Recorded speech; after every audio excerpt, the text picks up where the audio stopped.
It all started on a bitterly cold night when snow was swirling in the air. Out of nowhere, my cell phone rang. Picking it up, I was greeted by the wrathful voice of my mother-in-law on the other end. "It's because of you that my daughter's in this state. Her face is unrecognizable. It's atrocious. You need to take responsibility. Why did you abandon my daughter? You're despicable." My name is Amy, and I'm 33 years old. I live with my husband, Zach. Zach has his parents and an older sister. That single phone call from my mother-in-law that night turned my life upside down. "Give me back my lively girl! Why did you do something so horrible? I swear, I'll make you pay for this. I'll never forgive you." My mother-in-law, possibly out of shock, was making no sense. All she did was spew venom at me. "Mother-in-law, please calm down. I have no idea what you're talking about." Even in my confusion, I tried my best to console my mother-in-law, desperately trying to listen to what she had to say. But all my efforts were futile. "You have no right to be calm at a time like this. It's all your fault. And yet, you have the audacity to say such things.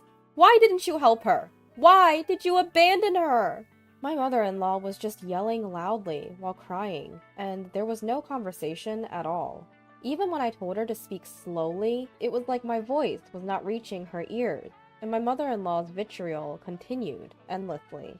My father-in-law, who seemed to have been behind my mother-in-law, took over the phone. "Amy, I hope you understand what you've done.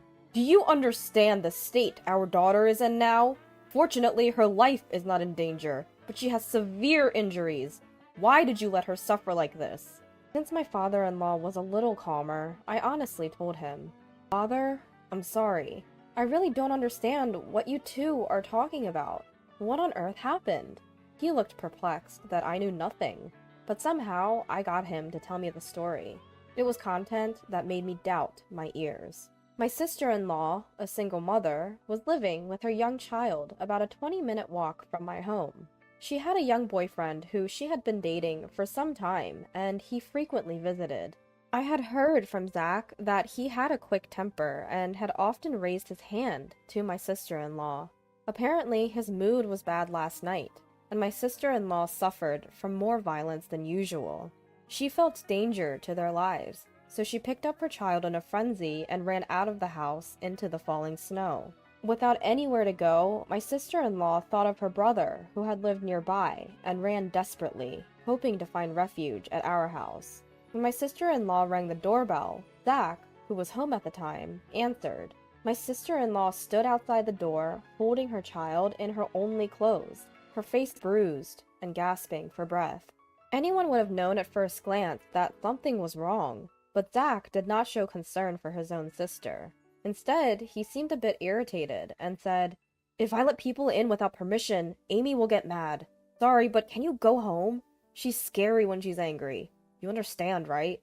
Please leave," and turned her away from the door. My sister-in-law couldn't believe what her real brother had said, but she was in immediate danger and needed to hide somewhere, so she begged him in tears. "At least lend me money for a hotel." She had left in a panic and didn't have her cell phone or wallet. But Zach said something even more astonishing. "There's no way I have that kind of money. There's money in the house, but there's no way Amy would let me use it without permission. If I did something like that, she'd divorce me.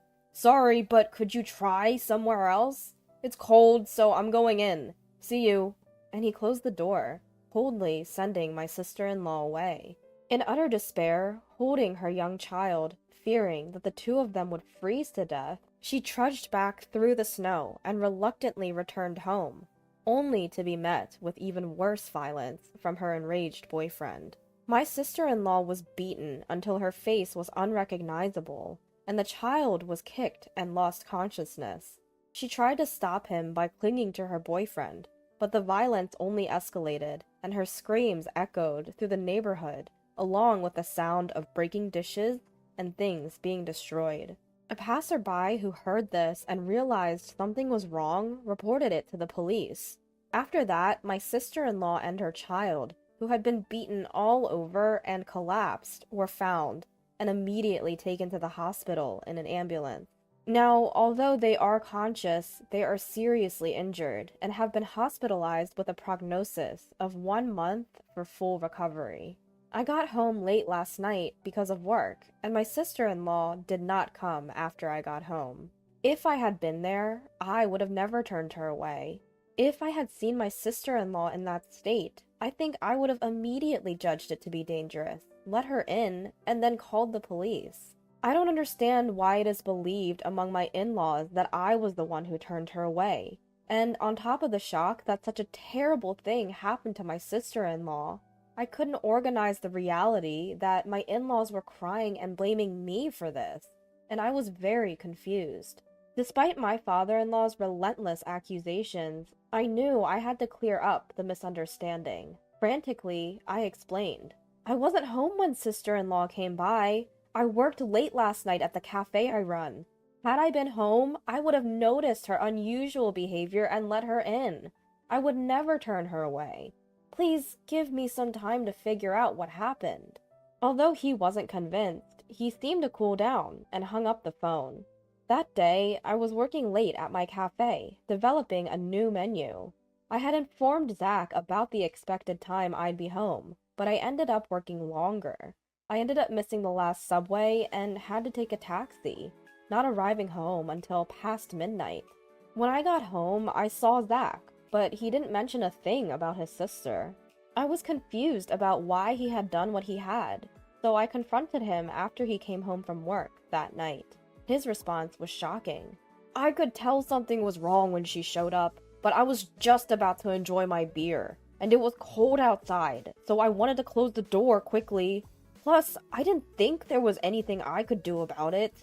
I couldn't hide my anger at his selfish excuse. Didn't you feel anything seeing her like that? Why couldn't you at least let her in? She's been through a lot since you turned her away. When I detailed his sister's current condition, he justified himself by saying, "Remember how you used to complain when my parents dropped in without notice? I thought I was being considerate by not letting her in, thinking you wouldn't like it. What did I do wrong?" Turns out, he had assumed that I would be bothered if his sister showed up unannounced and turned her away. I asked him another question. "Why didn't you lend her any money? You could have done that much, couldn't you?" He responded, "I was taken aback when she asked for money. I'm short on cash right before payday. I just lost money playing slots recently, and I hardly had $10 in my wallet. If I gave her our household money, I knew you would get mad, so I refused. I don't see anything wrong with what I said." I was speechless, completely shocked. I had always thought he was a bit self-centered, but he also had many good qualities. I had been giving him the benefit of the doubt, but I realized it was a terrible mistake. He was incapable of making sound decisions because he always put himself first. He had no compassion for others, not even a bit of kindness. And he was foolish enough to prioritize his drinking over his own sister's distress. But it was too late to realize this now. He didn't seem to feel guilty or responsible at all about his sister being rushed to the hospital. From my perspective, she would have ended up like this anyway, no matter where she ran off to. On the bright side, she's safe in the hospital now. We're both safe. All thanks to me, right? He was talking about it as if it was someone else's business. His heartless remarks were making me feel like I was losing my sanity, so I decided not to talk to him any longer. Holding back my anger, I reported to my father-in-law about Zach's irresponsible behavior towards his sister the previous night. Upon hearing my words, Zach's father lost his composure. In a fit of rage, he exclaimed, "There's no way my Zach would do such a thing to his own sister! You're lying! Stop making up stories, Amy! Are you trying to make Zach the worst just to escape your own guilt? If you're going to spew such nonsense, then show me some proof." He refused to listen to me at all, and again blamed me for everything. I endured his accusations while desperately trying to figure out how to prove my innocence. If things remained this way, I would be branded a monster, while Zach, the real culprit who drove his sister away, would live on without any sense of guilt or retribution. This was a situation I could not tolerate. I remembered that my sister-in-law had arrived at our home around 9 p.m. that night. After much thought, I found something that could prove my innocence. My shop was equipped with a security camera. The footage clearly showed me working alone until around 11 p.m. that night. Armed with this footage and another piece of evidence, a taxi receipt that showed the time I got home, I went to my in-laws and proved that I wasn't at home at the time. "I was at my shop when your daughter came home. Do you believe me now?" It was probably something they didn't want to believe, but faced with clear evidence, they had no choice but to accept it. Zach's father, his hand trembling, muttered, "So, Amy wasn't home then."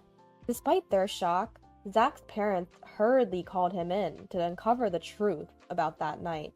The moment he arrived, they fiercely demanded, "Why did you drive your sister away?" Just as he had done with me, Zach tried to deflect all blame onto me, claiming that he thought I would dislike having his sister in our home.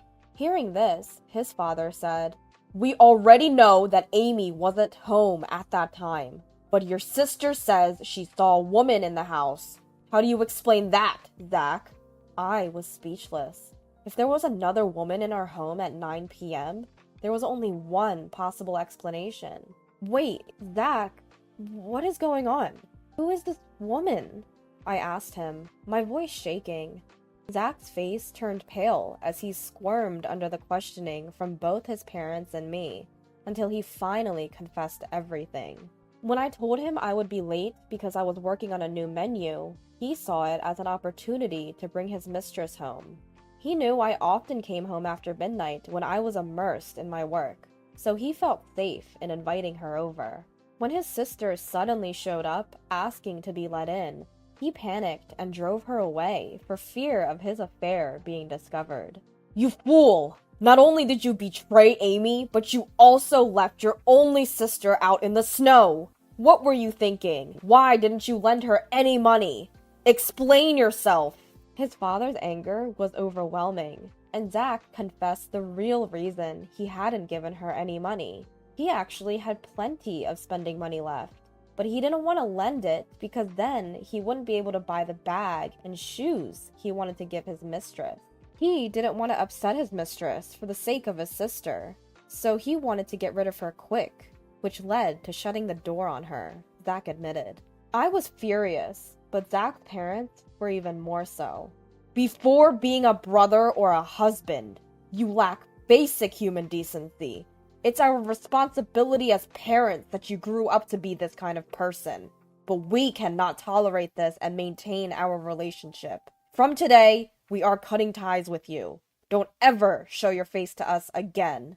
Zach's father disowned him. In a similar vein, I added, "I'm divorcing you. You cheated on me and put your sister's life at risk by leaving her out in the snow. I can't live with someone like you anymore." Zach was shocked at being disowned and confronted with a divorce, all at once, and started begging for forgiveness, crying, I'm sorry! I won't do it again! Please forgive me!" He clung to his father's leg, but his father simply shook him off. "What you did is the absolute worst thing in our eyes." His parents and I never forgave Zach. Apparently, he had been having an affair with the other woman for a year now.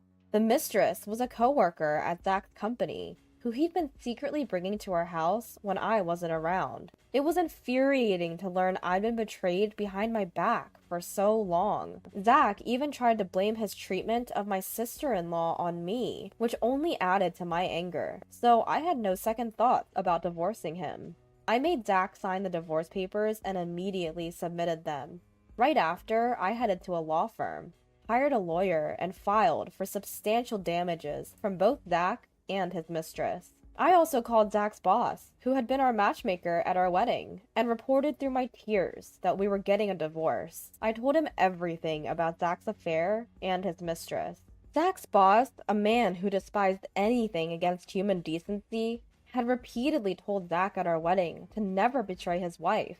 As expected, he was furious when he learned about Zach's infidelity. Word reached upper management, and on his boss's advice, Zach was transferred to a branch office in the countryside. His mistress was moved to a different department where she was made to sort documents all day. However, my sister-in-law's revenge against the two was even more ruthless. Still suffering from the after effects of her injuries, she deeply resented Zach's actions that day. To vent her hatred, she did something even more extreme than what I did. By coincidence, she was working at one of Zach's company's clients and knew some of Zach's colleagues. Using her connections, she revealed and spread within the company the cruelty she and her child had suffered that day.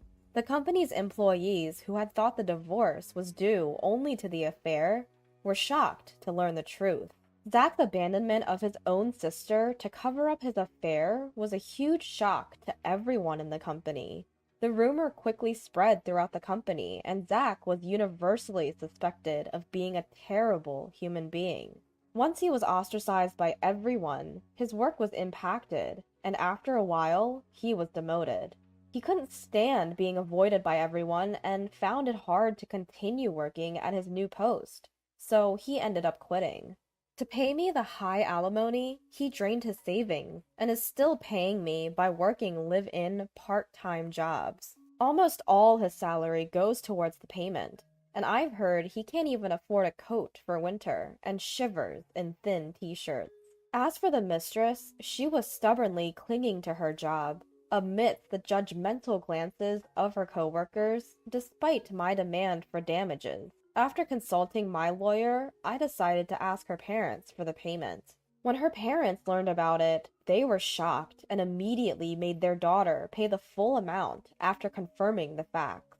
I kept receiving calls from her, which I never answered, but she left numerous abusive messages in my voicemail, saying, "Why did you tell my parents? I had to go into debt to make the payments. My life is ruined because of you." As I found it unbearable, I sent these messages to her parents.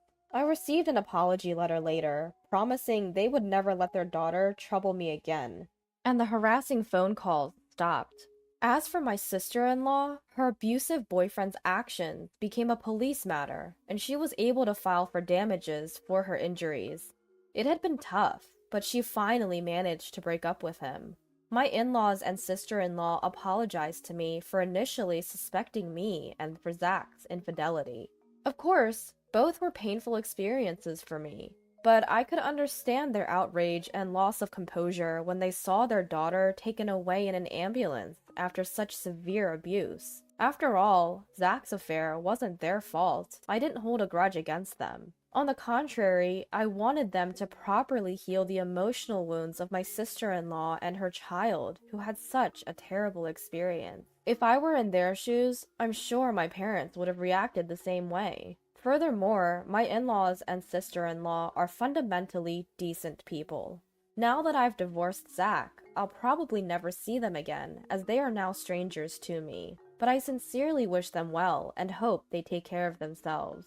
I moved closer to the cafe I run. Since it's within walking distance, I no longer have to worry about the last train, and I can devote my time to coming up with new menu ideas. Though I was thrown around by unexpected events, I probably wouldn't have been happy if I continued to be married. There are things one must never do as a human being.